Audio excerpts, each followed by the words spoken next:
Reproduction का आज का हमारा जो वीडियो है वो फीमेल रिप्रोडक्टिव सिस्टम पर आधारित है। मेल रिप्रोडक्टिव सिस्टम आपको पढ़ा दिया गया है कि मेल रिप्रोडक्टिव आर्गन क्या होता है, मेल रिप्रोडक्टिव सिस्टम क्या होता है और उससे एसोसिएटेड कौन कौन से आर्गन होते हैं जो रिप्रोडक्शन में सहायता करते हैं। तो उसी तरह हम लोग आज पढ़ेंगे कि फीमेल रिप्रोडक्टिव सिस्टम क्या होता है, इसमें कौन कौन से आर्गन आते हैं और ये आर्गन किस प्रकार से रिप्रोडक्शन में सहायता करते हैं। तो फीमेल रिप्रोडक्टिव सिस्टम या इसको हम हिंदी में मादा जनन तंत्र के नाम से जानते हैं। मादा जनन तंत्र इसको कहा जाता है। सबसे पहले बात हम करेंगे कि जो फीमेल रिप्रोडक्टिव सिस्टम है वो कहाँ पाया जाता है बॉडी में। तो ये चीज़ आपको ध्यान में रखना है कि जो हमारे बॉडी में एब्डोमिनल कैविटी होती है, उस एब्डोमिनल कैविटी का जो लोअर वाला पार्ट होता है, एब्डोमिनल कैविटी का 2 पार्ट होता है। एक तो अपर पार्ट होता है, ऊपर वाला भाग होता है, और एक लोअर पार्ट होता है, नीचे वाला भाग होता है। तो फीमेल रिप्रोडक्टिव सिस्टम कहाँ व्यवस्थित है? फीमेल रिप्रोडक्टिव सिस्टम जो है वो एब्डोमिनल कैविटी के लोअर भाग में जो है व्यवस्थित होता है। अच्छा, एक चीज और, फीमेल रिप्रोडक्टिव सिस्टम के जितने भी आर्गन्स होते हैं वो सभी के सभी एब्डोमिनल कैविटी के अंदर ही होते हैं। जैसे मेल रिप्रोडक्टिव सिस्टम में आपको बताया गया था कि जो टेस्टिस होता है वो उदर गुहा के एब्डोमिनल कैविटी के बाहर होता है, लेकिन यहाँ पे ऐसा कुछ नहीं है। जो प्राइमरी सेक्स आर्गन है, सेकेंडरी सेक्स आर्गन है, वो लगभग कहाँ होते हैं? उदर गुहा के अंदर उपस्थित होते हैं। तो इस डायग्राम के माध्यम से आपको पूरा का पूरा ये सिस्टम समझ में आ जाएगा कि फीमेल रिप्रोडक्टिव सिस्टम क्या है और इसकी संरचना क्या होती है, इनका पोजीशन क्या होता है। तो सबसे पहले हम बात करते हैं कि इस डायग्राम को लेकर, इस डायग्राम में जो आपको स्ट्रक्चर दिखाया गया है उनकी विशेषताएं क्या होती है। सबसे पहले हम बात करेंगे कि ये पूरा का पूरा जो एक फिगर आपको दिख रहा है ये फीमेल रिप्रोडक्टिव सिस्टम का भाग है। फीमेल रिप्रोडक्टिव सिस्टम, अब इसमें कौन कौन से आर्गन हैं जो एक दूसरे से एसोसिएटेड होते हैं, जुड़े होते हैं, और किस प्रकार से ये फंक्शन करते हैं उसको डिस्कस कर लेते हैं। सबसे पहले हम बात करेंगे ओवरी की, क्योंकि टेस्टिस, जैसे टेस्टिस में आपको बताया गया था कि टेस्टिस क्या है, एक प्राइमरी सेक्स आर्गन है, उसी तरह ओवरी क्या है यहाँ का, फीमेल रिप्रोडक्टिव सिस्टम का जो ओवरी है ये क्या है? प्राइमरी सेक्स आर्गन है। ठीक है, यानी कि प्राथमिक जननांग है। ओवरी को हम क्या हिंदी में क्या कहते हैं? अंडाशय कहते हैं। फीमेल में अंडाशय की संख्या कितनी होती है? तो 2 अंडाशय पाया जाता है, एक राइट साइड और एक लेफ्ट साइड। ये क्या है? ओवरी है, अंडाशय है।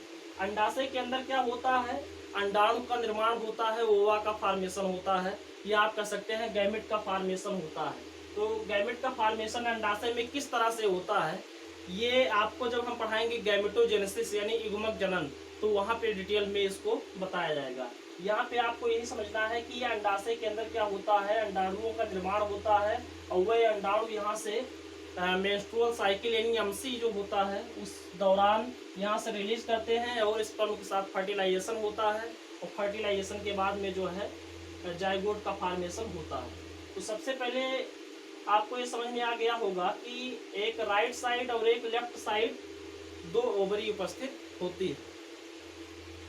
अच्छा, ओवरी के बाहर ये जो कीपाकार संरचना आप देख रहे हैं ये वास्तव में यहाँ से लेकर और यहाँ तक का जो भाग होता है इसको हम फाइलोपियन ट्यूब के नाम से जानते हैं, या इसको आप ओविडक्ट भी कह सकते हैं। हिंदी में इसको बोलते हैं अंडवाहिनी।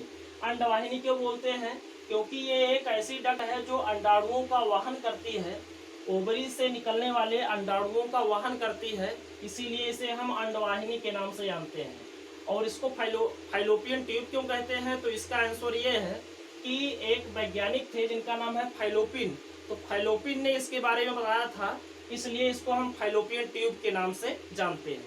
अच्छा, फाइलोपियन ट्यूब के 3 पार्ट होते हैं। कौन कौन से पार्ट होते हैं? एक पार्ट तो होता है इनफंडिबुलम, जैसे यहाँ पे हम लिख देते हैं कि पहला पार्ट इनफंडिबुलम, दूसरा पार्ट होता है एम्पुला, और तीसरा पार्ट होता है स्थमस। अब कॉम्पिटिटिव एग्जाम में क्वेश्चन ये पूछा जाता है कि जो ओवा और स्पर्म का जो फर्टिलाइजेशन का पोजीशन होता है, जहां पर ओवा और स्पर्म एक दूसरे के साथ फ्यूजन करते हैं, फर्टिलाइजेशन करते हैं, वो रीजन क्या होता है। तो ये चीज आपको ध्यान में रखना है कि ये रीजन क्या होता है। तो आपको याद रखना है कि एम्पुला और इस्थमस का जो जंक्शन होता है, एम्पुला और इस्थमस का जो जंक्शन होता है, उसी जंक्शन पर स्पर्म और ओवा का फ्यूजन होता है। मतलब ये क्या है, एम्पुला है, और ये क्या है, इस्थमस। तो एम्पुला और इस्थमस का जो जंक्शन है, इस्थमस का मतलब संकीर्ण पार्ट, वो सकरा भाग। तो एम्पुला और इस्थमस का जो जंक्शन होता है, जो जोड़ होता है, उसी रीजन पर क्या होता है, फर्टिलाइजेशन की प्रक्रिया होती है।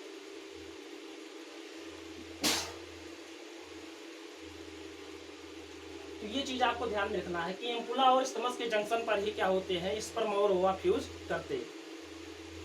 तो ओविडक्ट के कितने पार्ट होते हैं, फंडिबुलम, एम्पुला और इस्थमस। ये 3 पार्ट किसके हैं, ओविडक्ट के हैं, फैलोपियन ट्यूब के हैं। अच्छा एक बात और, एम्पुला के अग्रभाग पर बहुत सारे जो है झालर नुमा संरचनाएं पाई जाती हैं। इस झालर नुमा संरचना को हम फिम्बरी के नाम से जानते हैं। क्या कहते हैं, फिम्बरी कहते हैं। इस तरह से झालर नुमा बहुत सारी संरचनाएं पाई जाती हैं, इसको हम फिम्बरी कहते हैं। इनका फंक्शन क्या होता है, फंक्शन ये होता है कि जब अंडाशय से अंडाणु रिलीज होते हैं तो उन अंडाणुओं को कैप्चर करने का काम ये फिम्बरी ही करते हैं, और फिम्बरी उसको कैप्चर करके इनफंडिबुलम में भेजते हैं। इनफंडिबुलम में इसका जो आंतरिक स्तर होता है वो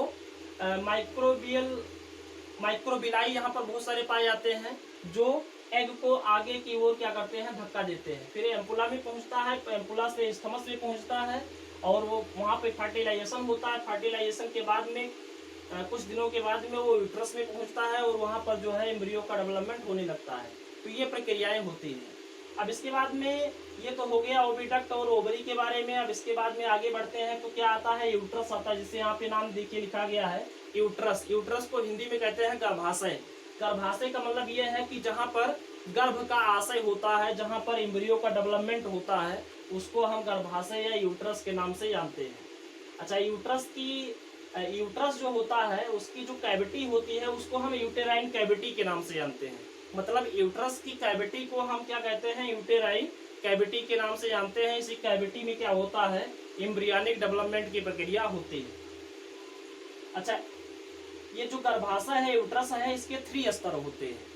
एक सबसे बाहर होता है, उसके बाद में मिडिल में होता है, और सबसे अंदर होता है। तो जो सबसे बाहर होता है उसको हम क्या बोलते हैं, उसको हम पेरीमेट्रियम के नाम से जानते हैं। ठीक है, गर्भाशय के सबसे बाहरी परत को क्या बोलते हैं, पेरीमेट्रियम के नाम से जानते हैं। इसका जो मिडिल लेयर होता है उसको हम मायोमेट्रियम के नाम से जानते हैं। किस नाम से, मायोमेट्रियम के नाम से जानते हैं। और गर्भाशय के सबसे आंतरिक परत को क्या कहते हैं, एंडोमेट्रियम के नाम से जानते हैं। ठीक है, तो सबसे बाह्य परत क्या है, पेरीमेट्रियम।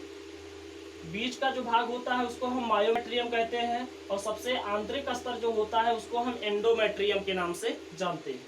तो ये तो हो गया गर्भाशय और गर्भाशय के स्तर। अब इसके बाद में क्या आता है, तो इसके बाद में आता है सर्विक्स, जिसको हम ग्रीवा के नाम से, हिंदी में इसको ग्रीवा कहते हैं। ये वेजाइना और यूट्रस के बीच का भाग होता है, जिसको हम सर्विक्स कहते हैं, ग्रीवा कहते हैं। और इसमें पतली जो है नाल होती है, जिसको हम सर्विकल कैनाल के नाम से जानते हैं। ठीक है, सर्विकल कैनाल। और सर्विकल कैनाल के बाद में क्या आता है, वेजाइना आता है, जिसको हम हिंदी में योनि के नाम से जानते हैं। इसको हम इंग्लिश में क्या कहते हैं, वेजाइना कहते हैं। ये वेजाइना क्या है, कॉपुलेटरी आर्गन है। ठीक है, फीमेल कॉपुलेटरी आर्गन। तो ये तो फिगर के माध्यम से आपको समझ में आ गया होगा कि इसका जो है स्ट्रक्चर क्या क्या होता है। अब इसके बाद में हम ओवरी की बात करेंगे। A pairs of ovaries in the main और प्राइमरी सेक्स आर्गन, मतलब एक जोड़ी जो अंडाशय है वो क्या है, प्राथमिक या मुख्य क्या है, जननांग है। अच्छा एक चीज और, फीमेल में जो सेक्स आर्गन होते हैं वो 2 प्रकार के होते हैं। एक तो प्राइमरी सेक्स आर्गन होता है, एक सेकेंडरी सेक्स आर्गन होता है। अब प्रश्न ये उठता है कि प्राइमरी सेक्स आर्गन क्या है। तो प्राइमरी सेक्स आर्गन वही आर्गन होते हैं जहां पर एगमक का फॉर्मेशन होता है, जहां पर गैमेट का फॉर्मेशन होता है, और उसमें सहायता करने वाले जो अंग होते हैं, जो जनन में सहायता करने वाले अंग होते हैं, उनको हम क्या कहते हैं, उनको हम सेकेंडरी सेक्स आर्गन कहते हैं। जैसे मेल में आपको पढ़ाया गया था टेस्टिस क्या है, प्राइमरी सेक्स आर्गन है। तो क्यों है, क्योंकि वहां पर गैमेट का फॉर्मेशन होता है, स्पर्म का फॉर्मेशन होता है। उसी तरह यहाँ पर ओवरी क्या है, प्राइमरी सेक्स आर्गन है। क्यों? क्योंकि यहाँ पर अंडाणुओं का निर्माण होता है। तो दो प्रकार के आर्गन होते हैं, प्राइमरी सेक्स आर्गन और सेकेंडरी सेक्स आर्गन। अब ये सेकेंडरी सेक्स आर्गन क्या क्या होते हैं, तो एक जोड़ी क्या होता है, वन पेयर फैलोपियन ट्यूब, एक और दो, राइट और लेफ्ट क्या होता है, फैलोपियन ट्यूब उपस्थित होता है। एक क्या होता है, यूट्रस होता है। एक क्या होता है, सर्विक्स होता है, सर्विक्स। और एक क्या होता है, वेजाइना होता है। और बाकी क्या होते हैं, कुछ एसोसिएट एसेसरी ग्लैंड होते हैं। ठीक है, जैसे मेल में आप पढ़े थे उसी तरह यहाँ पर भी आपको पढ़ना है, एसेसरी ग्लैंड। तो ये सब चीजें हम डिस्कस करेंगे डिटेल में। हम लोग पहले देखेंगे ओवरी को।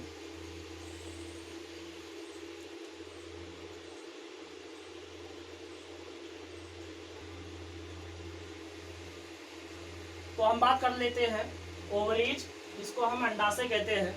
अंडाशय क्या है, प्राइमरी सेक्स आर्गन है, प्राथमिक जननांग है, क्योंकि यहाँ पर गैमेट का फॉर्मेशन होता है। और ओवरी का फंक्शन क्या होता है, अंडाशय का कार्य क्या है, तो दो कार्य है इसके। एक तो है प्रोड्यूस ओवा, यानी कि अंडाणुओं का प्रोडक्शन यहीं से होता है, अंडाणुओं का निर्माण यहीं से होता है। कैसे होता है, ये आपको गैमेटोजेनेसिस के वीडियो में देखने को मिलेगा। दूसरा क्या है, सेक्रेट फीमेल सेक्स हार्मोन्स। और इसके अलावा ओवरी एक ग्लैंड का काम भी करती है, क्योंकि यहाँ से सेक्स हार्मोन्स स्रावित होते हैं। कौन कौन से होते हैं, तो एक तो होता है एस्ट्रोजन और दूसरा क्या है, प्रोजेस्टेरॉन। ठीक है, एस्ट्रोजन और प्रोजेस्टेरॉन क्या है, फीमेल सेक्स आर्गन है। लोकेशन की अगर हम बात करें कि ये कहाँ उपस्थित होता है, तो नियर किडनी, यानी किडनी के आसपास अंडाशय उपस्थित होता है। कहाँ पर, लोअर एब्डोमिनल कैविटी। जैसा कि आपको हमने पहले ही बताया कि लोअर एब्डोमिनल कैविटी के लोअर रीजन में ये उपस्थित होते हैं। इसके अलावा ओवरी एब्डोमिनल कैविटी से एक लिगामेंटम के द्वारा जुड़ी होती है, और उस लिगामेंटम का क्या नाम है, उसको हम मीसोबैरियम कहते हैं। ठीक है, मीसोबैरियम के नाम से जानते हैं। ये कॉम्पिटिटिव एग्जाम में ये पूछा जाता है। तो ये चीज आपको ध्यान में रखना है कि जो एब्डोमिनल कैविटी है उसकी भित्ति से जो ओवरी है उसका कनेक्शन होता है, किसके माध्यम से होता है, मीसोबैरियम के माध्यम से होता है। अगर हम ओवरी के साइज की बात करें कि फीमेल में जो ओवरी होती है उसका साइज क्या होता है, तो ये चीज आपको ध्यान में रखना है, 2 to 4 सेंटीमीटर, यानी 2 से 4 सेंटीमीटर इसकी क्या होती है, लेंथ होती है। अब कुछ पॉइंट है, इसको आप देख लीजिए। ओवरी के अंदर फॉलिकुलर डेवलपमेंट होता है। फॉलिकुलर डेवलपमेंट को हम हिंदी में कह सकते हैं पुटिका भवन या पुटिका निर्माण की प्रक्रिया होती है। ठीक है, पुटिका निर्माण कैसे होता है, प्राइमरी फॉलिकल सेकेंडरी फॉलिकल में चेंज होते हैं, सेकेंडरी फॉलिकल टर्सरी फॉलिकल में चेंज होते हैं, टर्सरी फॉलिकल ग्राफियन फॉलिकल में चेंज होते हैं। ठीक है, तो ये प्रक्रिया किस तरह से होती है ये भी आपको गैमेटोजेनेसिस के वीडियो में देखने को मिलेगा। इसके अलावा ओवरी जर्मिनल एपिथेलियम द्वारा कवर्ड होती है। मतलब यह है कि ओवरी के चारों ओर जो अस्तर पाया जाता है उस अस्तर को हम क्या कहते हैं, जनन उपकला कहते हैं, या इंग्लिश में हम बोलते हैं जर्मिनल एपिथेलियम के नाम से जानते हैं। ये ओवरी के चारों ओर एक कवर बनाकर रखती है। जर्मिनल एपिथेलियम के भीतर ओवेरियन स्ट्रोमा उपस्थित होता है। ठीक है, क्या होता है, ओवेरियन स्ट्रोमा उपस्थित होता है। कहाँ पे उपस्थित होता है, ये जो जर्मिनल एपिथेलियम है इसके नीचे, जैसे यहाँ पर देखिए फिगर में बनाया गया है जर्मिनल एपिथेलियम, और जर्मिनल एपिथेलियम के अंदर क्या है, स्ट्रोमा है। इसको आप स्ट्रोमा कह सकते हैं, स्ट्रोमा। स्ट्रोमा के दो पार्ट होते हैं। तो जर्मिनल एपिथेलियम के भीतर क्या होता है, ओवेरियन स्ट्रोमा होता है। और ओवेरियन स्ट्रोमा के कितने पार्ट होते हैं, 2 पार्ट होते हैं। कौन कौन सा, एक तो कार्टेक्स होता है, दूसरा मेडुला होता है। अच्छा, ये जो कार्टेक्स होता है ये पेरीफेरल पार्ट है स्ट्रोमा का, और जो मेडुला है ये इंटरनल पार्ट होता है। तो यहाँ पर आप देखिए कि ये बाहर वाला भाग जो है, मतलब जर्मिनल एपिथेलियम के अंदर का जो पार्ट है वो क्या है, कार्टेक्स है। और कार्टेक्स के अंदर का जो भी भाग है वो किस में आता है, मेडुला में आता है। ठीक है, किसमें आता है, मेडुला में आता है। और इसी मेडुलरी पार्ट में ही क्या होता है, पुटिका निर्माण की प्रक्रिया होती है, फॉलिकुलर डेवलपमेंट की प्रक्रिया होती है। तो ये आज का वीडियो था फीमेल रिप्रोडक्टिव सिस्टम पर, जिसमें आपको ओवरी के बारे में पढ़ाया गया है।